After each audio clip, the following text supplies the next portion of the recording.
అందరికీ నమస్కారం అండి. వైఫ్ ఆఫ్ సూర్య కథకు స్వాగతం.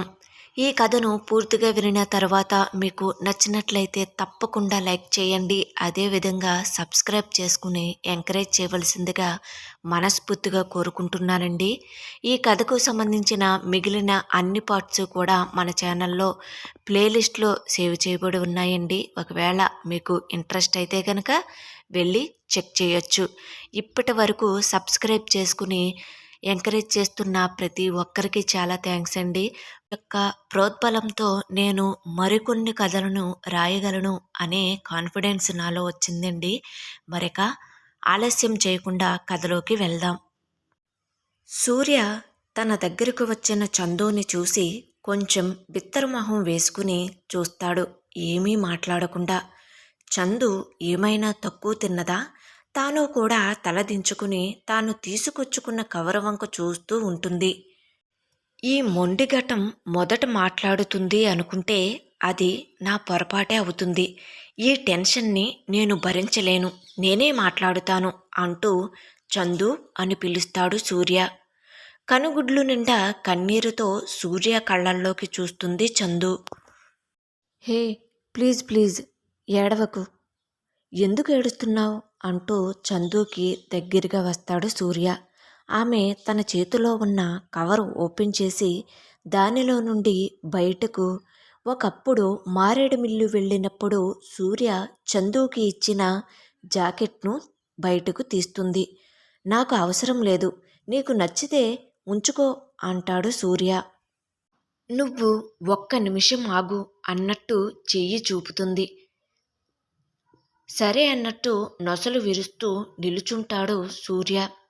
ఆ జాకెట్ను చందు వేసుకుని జాకెట్ను ముద్దాడుతుంది. విషయం కొంచెం అర్థమైన సూర్య యాహూ అని ఒక్కసారి గిర్రున తిరిగి మరలా చందు ముందు నిలుచుంటాడు. అవునా చందు, నేనంటే నీకు ఇష్టమా అంటాడు సూర్య. అవునంటూ సిగ్గుపడుతూ చిరునవ్వుతో తలదించుకుంటుంది. Thank you so much Chandu అంటూ కళ్ళు తాగిన కోతిలా గంతులు వేస్తూ చందు చుట్టూ తిరుగుతాడు. అవును సూర్య, నువ్వంటే నాకు చాలా అభిమానం.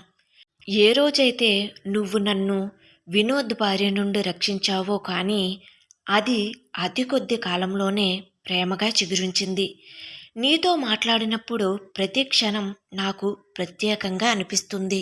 సూర్య, నీ పుట్టినరోజున నీతో జీవితాన్ని పంచుకోవటానికి నాకు అవకాశం కల్పించినప్పుడు నేను చాలా ఆనందపడ్డాను. కానీ నేను నీ యొక్క డబ్బు, ఐశ్వర్యం, హోదాకి సరిపోనని నా మనసు పదే పదే వెనకకు లాగసాగింది. అందుకే నా నిర్ణయాన్ని నీకు చెప్పలేకపోయాను అంటుంది చందు. చూడు చందు, నేను నిన్నుగానే ఇష్టపడ్డాను తప్ప నీ స్తోమతను గురించి ఆలోచించలేదు. ప్రాణం లేని డబ్బు అనేది మన అవసరాలను తీర్చేదే కానీ ప్రాణం ఉన్న మనుషుల జీవితాలతో డబ్బును ముడిపెట్టకూడదు, అంతేనా అంటూ వెనకకు తిరిగి చేతులు కట్టుకుని నిలుచుని ఉన్న చందుకి వెనక నుండి చెంప దగ్గరకు వంగి చెబుతాడు సూర్య. వెంటనే వెనకకు తిరుగుతుంది చందు. అప్పుడు చందు, సూర్య ఒకరి ముఖాలు ఒకరివి చాలా దగ్గరగా ఉండి వారి ఇరువురు పెదవుల మధ్య దూరం ఒక పేపరు మందమంత ఉంటుంది. అంతే.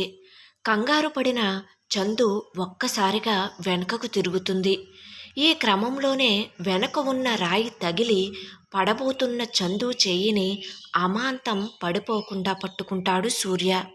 అలా చందు సరిగా నిలుచుంది అని నిర్ధారించుకున్న తరువాత తన చేతిని చందు చేతి నుండి వదులుతూ ఉండగా సూర్య చేతి నుండి వస్తున్న రక్తాన్ని గమనించిన చందు వెంటనే సూర్య చేతిని తన చేతిలోకి తీసుకుని ఏమైంది సూర్య అని అడుగుతుంది.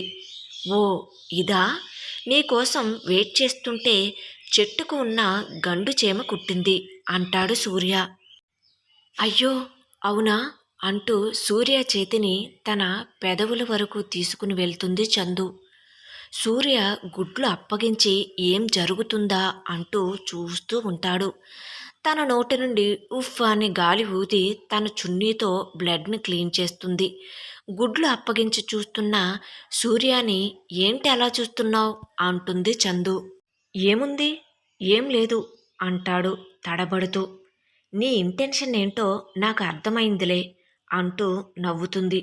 నీ నుండి అలాంటివి కూడా ఎక్స్పెక్ట్ చేయాలి అంటే ప్రపంచ యుద్ధంతో సమానమని నాకు తెలియదా ఏంటి అని ఆట పట్టిస్తాడు సూర్య. వైఫ్ ఆఫ్ సూర్య కథ కొనసాగుతుంది. కథ నచ్చినట్లయితే తప్పకుండా లైక్ చేయండి. అదేవిధంగా సబ్స్క్రైబ్ చేసుకుని మన ఛానల్ని ఎంకరేజ్ చేయవలసిందిగా మనస్ఫూర్తిగా కోరుకుంటున్నానండి. Thank you.